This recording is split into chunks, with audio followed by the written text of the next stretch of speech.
Good morning, good afternoon. Thank you for having me. My name is Tom Wieczorek.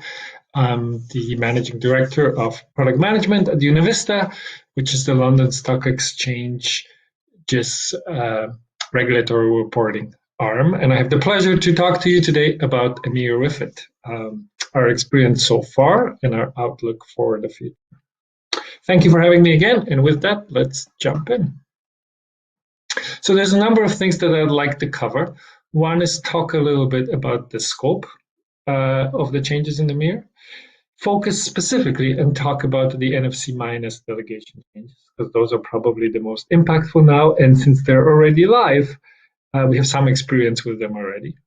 Talked a little bit about the revised technical standards and their impact, and then share with you a bit of our assessment as a licensed EMIR trade repository or what the changes mean going forward.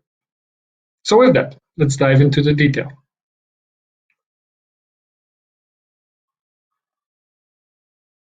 So what are the impacts? Well, the overall theme of the impacts is that ESMA is standardizing the technical approach so that it's the same for EMIR, MIFIR, and SFTR. What does that mean specifically? Well, the submission of the data to the trade repository is now standardized in the ISO 20022 XML standards. So that includes the critical data elements in the reports and the delegation as well. There's going to be a new field specification. Anytime you bring in a new XML standard, it means that changes are required to the field definition in order to form that standard. There are new event types, support for cryptocurrencies, etc. And as well, there's standardized responses. So not only is the data going in the standard XML format, but also the data going out back from the trade repositories and back from the regulators is standardized. So that's the submission of the data. As you all know, EMIR also includes a reconciliation process between the trade repositories. In the past, the standards of those reconciliation exchanges has been left to the trade repositories to determine. But now ESMA is stepping in and, in essence, standardizing and dictating what those standards might be. So there's now an XML standard for reconciliation. There is a standard for responses of reconciliation, as well as service level. So how long does a trade repository have to be able to respond to a message from another trade repository? The other change includes data access. So this is basically the outputs of the trade repository. So reports around activity state, rejections, reconciliations, etc. In the past, each TR had some leeway around the data that was included. With time, ESMA was standardizing it all, but they're all now being dictated in XML formats. Reports to the regulators. How do they access data? How do they receive the data? And of course, service levels around how quickly those reports should be published and how often and what format the public data gets published as well. There are also some changes to the actual TR registration process. Again, this is all based on the experience that ESMA has gained by supervising EMIR for the last couple of years. So simplified application, extension of registration, condition against payment, and inclusion of rules around portability and LEI changes, both of which have been problematic in the past. So quite a few changes here. The timeline, well, some of the EMIR Refit changes are already live. The consultation period around them has closed on 19th of June 2020. The technical standards are going to come into force in the first half of 2021. And we expect 18 months for implementation, meaning that they will go live sometime in late 2022, which hopefully gives all of us enough time and notice to be able to react and be ready for the changes. So what are these broad changes in the Refit? Well, from a business level perspective, and I'd actually like to verbatim read to you the stated purpose that ESMA has published around the purpose of Refit. So let me maybe do that first. And it says, the purpose of Refit is to address disproportionate compliance costs, transparency issues, and insufficient access to clearing for certain counterparties. Its aim is to simplify the rules and reduce regulatory and administrative burdens where possible, especially for non-financial counterparties, without compromising the regulatory goal of EMIR. So I think the golden nugget here is that desire to reduce the regulatory burden, especially for NFC firms or non-financial counterparties. There are a few more changes. I think it was with welcomed relief that ESMA announced that the backloading obligation from the go-live of EMIR has now been removed. So any of the trades that have terminated between the inception of the EMIR regulation, which was in August of 2012, and the actual go-live in February 2014, are no longer reportable. So we don't have to go back and report those trades. There's an exemption for intra-group trades under certain conditions. If you do intra-group trades and you report them now, you should probably check those conditions to make sure that you can take advantage of this. There's some clarifications around the ever problematic fund management reporting. So how do fund managers report on behalf of the UCITS, AIF, and occupational retirement provision institutions? But the change that's been most impactful to us as a trade repository, and perhaps to you, the firms under reporting obligations, is this mandatory NFC minus reporting provision. So this basically says that from June of 2020, so a few months ago, the financial counterparty are responsible for reporting the details of derivative contracts they have concluded with an NFC minus on behalf of both. So that means they still need to submit their own report, but they also have now a legal responsibility to report on behalf of the non-financial counterparty that's below the threshold. The NFC minus can still choose to report on their own behalf. Good news. But it must give its counterparty notice of its intention to do that, so that duplicate reporting can be avoided. And it's this notice and the fact that the non-financial counterparty can or cannot take advantage of this that has proven to be slightly operationally difficult. A little bit more on that in a minute. So how do we get here? Well, in June of 2019, ESMA has clarified the concepts and the rules around who is a financial counterparty, who is a non-financial counterparty, and how do you determine if you're an NFC minus, so you fall below that clearing threshold for over-the-counter derivatives. In June 2020, so this summer, that responsibility for the financial counterparties to report OTC derivatives only on behalf of their non-financial counterparties came into force. Again, with the opt-out for NFCs, meaning that they can continue to report on their own behalf should they choose to do so. The interesting bit is shortly after that, there was a letter addressed by Stephen Major, which asked the NCA not to prioritize supervisory actions in relation to EMIR Refit mandatory delegated reporting for 5 months after the go live. So ESMA realizes that there may be some teething issues in how operationally this is going to work, and they're basically saying to the NCAs, give the firms a bit of a break, let them sort it out for 5 months before you start checking on how that should work. For your benefit, I also included on this slide the definition of how do you get above or below that clearing threshold. And it does mean that you have to monitor your trading in all the asset classes for a running average of 12 months, which means for some of the smaller firms, they might go above the clearing threshold sometimes and then dip below at other times, which makes this delegation a bit problematic. What are the other challenges? Well, the only way that the financial counterparty can report on behalf of the non-financial counterparty is basically they take their own version of the trades and in a very non-sophisticated language, flip it, which means they produce the version of the trade from their other counterparty perspective. And clearly there are some data quality issues with doing that. Also, there are some issues with porting. So should the non-financial counterparty port all of their old trades into the account of the financial counterparty so that they can continue the maintenance of those trades going forward? There's only a 5 days notice period, which is operationally a bit difficult. If the non-financial counterparty keeps flipping between the thresholds from plus to minus, it's quite difficult to imagine how that notification and who reports on behalf of whom can get complicated quite quickly. How does that old reported data get maintained? Does the NFC minus still have the obligation to continue their membership at a trade repository and maintain the trades that they've reported in the past? And can they rely now on their financial counterparty to do so? How do they communicate and exchange that information between each other? And what if the financial counterparty reports to a different trade repository?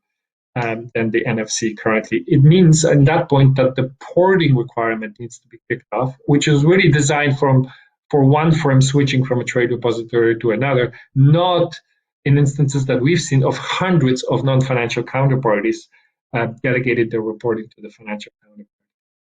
The other difficulty is, what if that financial counterparty is not in the EU? Are they going to report on your behalf? Well, you should probably call them and reach out and have that discussion. They may be already reporting, but it certainly complicates the whole exercise.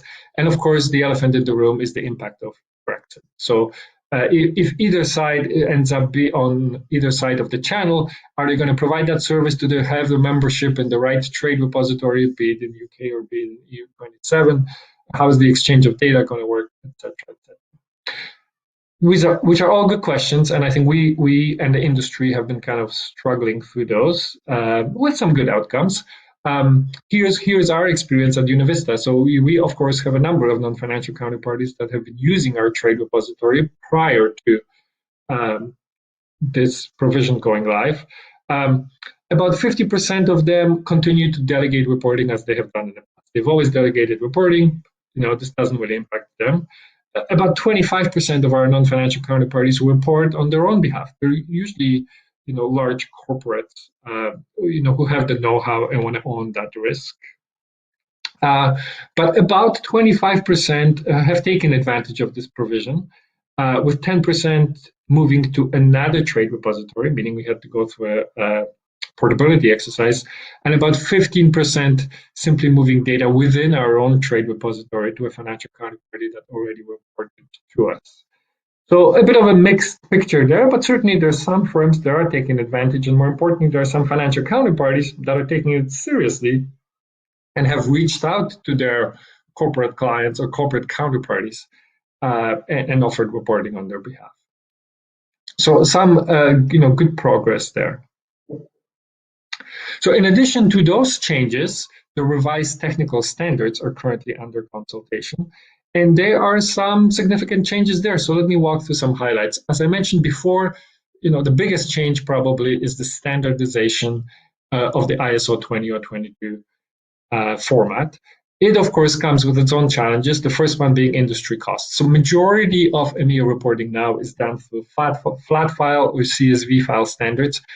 For firms to build in the infrastructure to produce and consume and understand and populate XML, it is no small task. And I'm sure there will be vendors that will step in and offer some translation between the current standards and the future standards, etc. But it just adds complexity, adds IT costs, and I'm sure in the short term will be detrimental to data quality. The ISO 20022 itself is fine for OTC reporting, but ETDs might be a bit of a problem, so we'll have to see how good of a fit that standard is for on-venue trading. And lastly, the ISO 20022 is fine for that submission of the data and response files, but we also need to align it to the inter-TR reconciliation standards, which is how the trade repositories talk to each other, and to the trace standard, which is how the regulator get the data from the trade repository.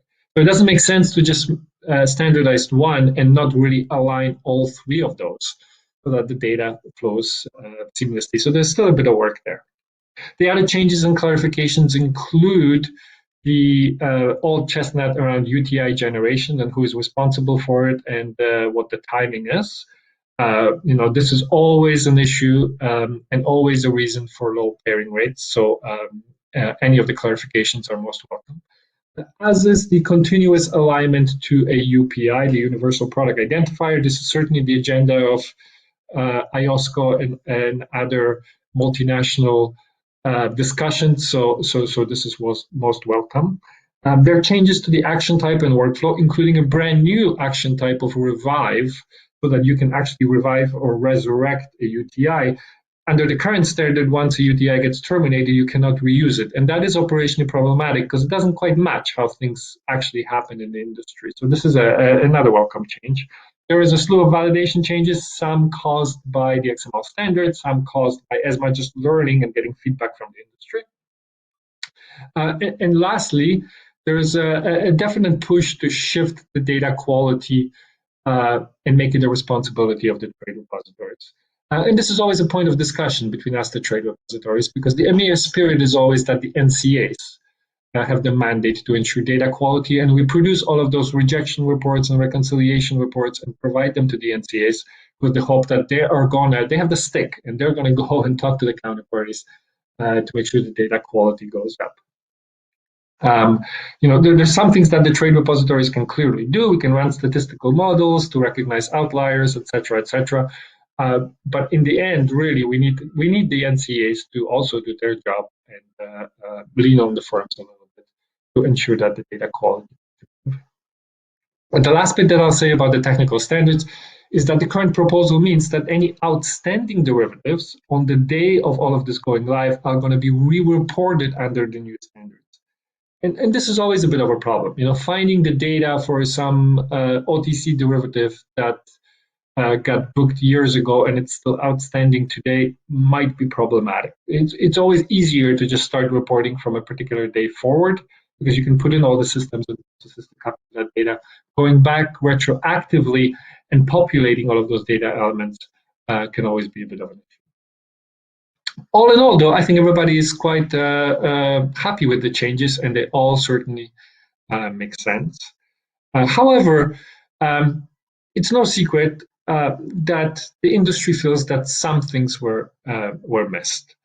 And they sort of fall into two big buckets. So one is this insistence on dual-sided reporting for EMIR. Certainly, the European regulators always talk about dual-siding as the primary tool that they have to ensure data quality.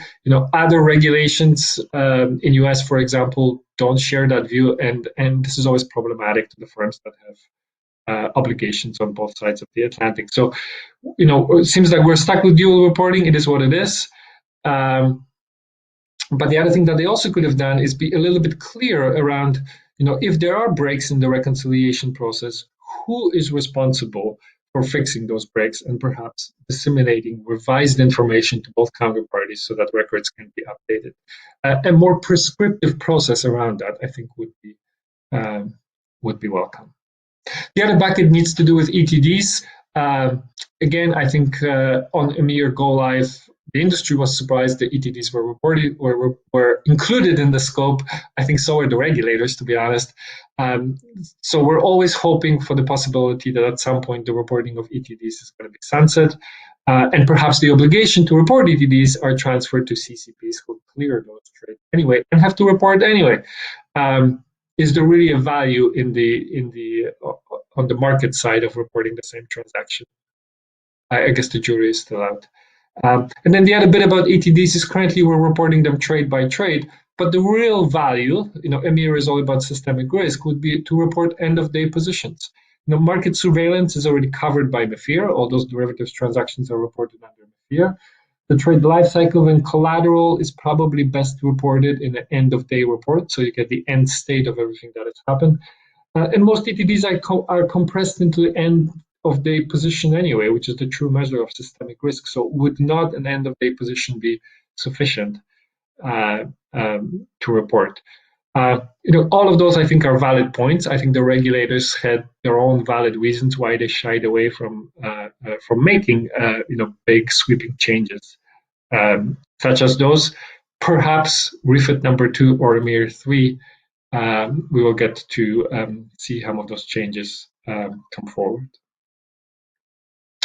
Let me wrap this up by kind of saying, so what do we think? What has our experience been so far, and what do we think about the future as a trade repository? So we certainly appreciate the fact that this is an evolution of EMIR. EMIR always felt a little bit rushed on its inception, but I think now ESMA has had a chance to learn a lot, get a lot of feedback from the firms, really understand the details of this regulation and how the industry works. And, I think this proves that they're listening and maturing. They are genuinely trying to address the outstanding issues. And certainly the continuous theme of aligning things with CPMI, IOSCO, and CFTC reporting is quite promising. Have they met that goal of reducing regulatory burden? I think the jury is still out. So certainly the NFC- delegation, the switch to XML standards, and the validation changes all bring benefits of standardization, better quality of data, etc. over the long term, but in the short term, they're operationally problematic. So there will be some back and forth here, and firms will do their best in order to comply with the revised standards. But I think there'll be some unintended consequences. So we fully expect that there will be some further changes and refinements here before all of this settles down. And then finally, the approach to implementation itself. While we recognize that the changes are beneficial in the long term, they will be costly. Anytime any of these regulations go through a major revamp like that, the industry has to change, the trade repositories have to change, the regulators themselves have to change. And all of that, of course, comes at a cost, and it will be a lot of work. And the elephant in the room, of course, is that ESMA now is going to be regulating the EU 27, and we're not 100% sure whether the FCA is going to carry through the same changes. Our suspicion is that the two regimes will slowly start to diverge, which just increases the complexity and cost to everyone involved. Well, that's all I've prepared for today. Thank you very much for having me, and I believe we're going to now switch on to the Q&A portion of this presentation. So thank you again. Pleasure to speak to you, and let's get to the questions.